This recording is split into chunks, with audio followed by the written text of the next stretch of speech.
hummus, tempeh, lima beans, black-eyed peas, Swiss chard, kidney beans, black beans, pinto beans. All of those I love and are very easy for me to eat. I just need to do more of. Turnip greens, potatoes. Okay. High carb people should not have a problem getting iron if they plan right. And I don't do that all the time. Sometimes I'll just have a ton of fruit during the day and then I'll have a little veggie burger at night. So I haven't always done raw tofu or even McDougall style perfectly. I still would do a little bit of the convenience food or the fast vegan food, like, the veggie burgers and stuff like that. So, yeah, I'm just going to focus on having more like bean burgers instead of soy protein or pea protein. I'm going to try to get it from the whole food sources. And also, she reminded me, I already knew this, sorry if that's loud, that we want to make sure we eat vitamin C with our iron because it increases the absorption of iron. So broccoli, which is on this list somewhere, it's a little bit lower on the list, but that also has vitamin C in it, so that's a great one to eat often. And yeah, I could use more broccoli in my life. Thankfully, I like broccoli. What else is on here? Potatoes, prune juice, quinoa, beet greens, tahini, veggie hot dogs, iron fortified, peas. I love peas. Thank God. I love peas. Cashews, bok choy, bulgur. I haven't had that yet. Raisins, apricots, commercial veggie burger. So, yeah, I'm getting a little bit of iron in those veggie burgers, but it could be better. Watermelon, almonds, kale, sunflower seeds, broccoli, millet, soy yogurt, tomato juice, sesame seeds, and Brussels sprouts. I think that's all. Yeah.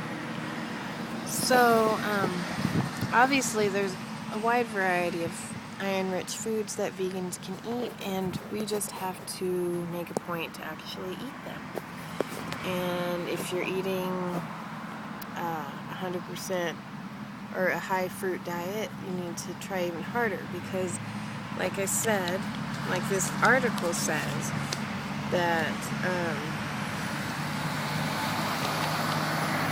they recommend iron intake is 1.8 times higher than meat eaters. So if they're eating a big steak to get as much iron as them, or enough of the recommendations, you have to eat a lot more fruits and veggies. So that would be like spinach in the smoothies, potatoes for dinner with, beans. You could have like a bean and potato burrito or something like that. There's a lot of options. Broccoli and tofu. So we just have to be conscious of it. And I'm really glad I got these test results because now I am more conscious of it. I knew before, but I guess I wasn't trying hard enough. So, yeah. Anyways, now back to the test results.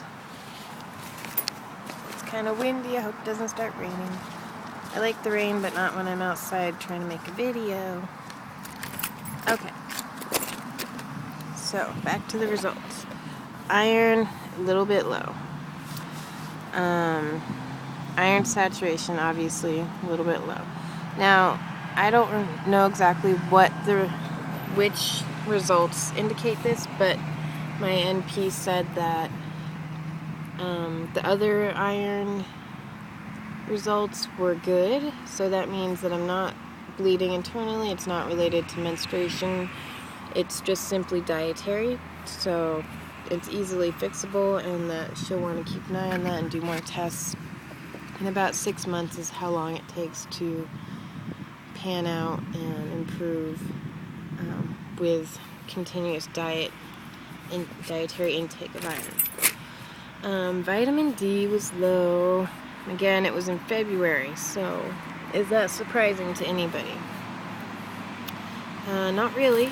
So that just tells us that, and she verified that tells us that I just need to take a vitamin D supplement during the winter.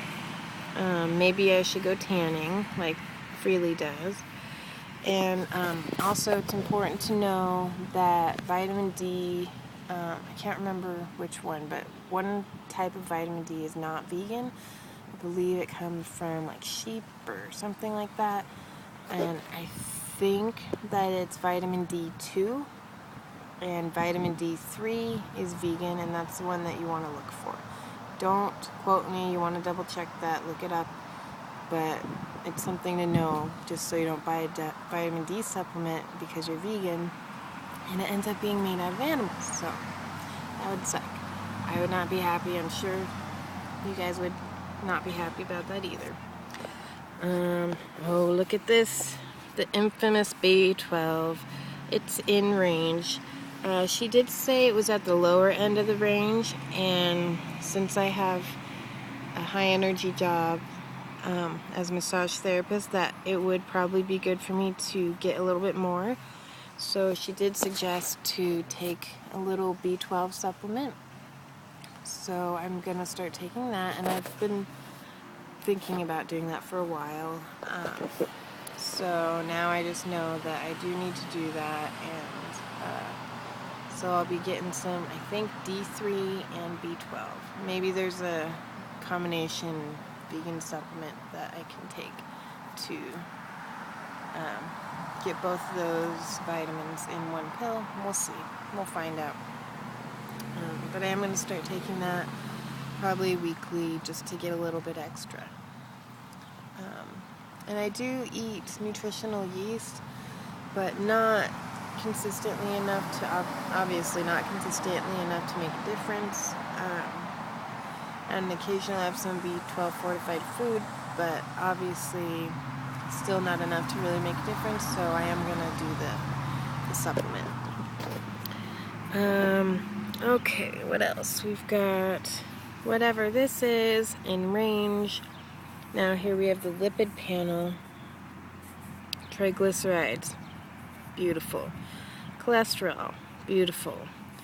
LDL, the bad cholesterol, is, it says it's a little bit high, but my NP said that as long as it's under 130, it's still safe. So, not really worried about that, and this was also in February, so it could be better by now. We're going to do more blood. We might even do it, I have another appointment tomorrow, or tomorrow. Yeah, tomorrow. Tomorrow's Wednesday.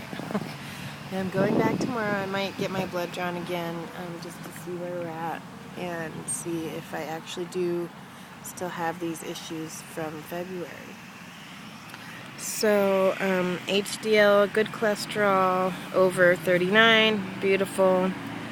The cholesterol HDL ratio is also beautiful, in range. Let's see, what else? Sorry if it's all shaky and loud and everything. Okay. And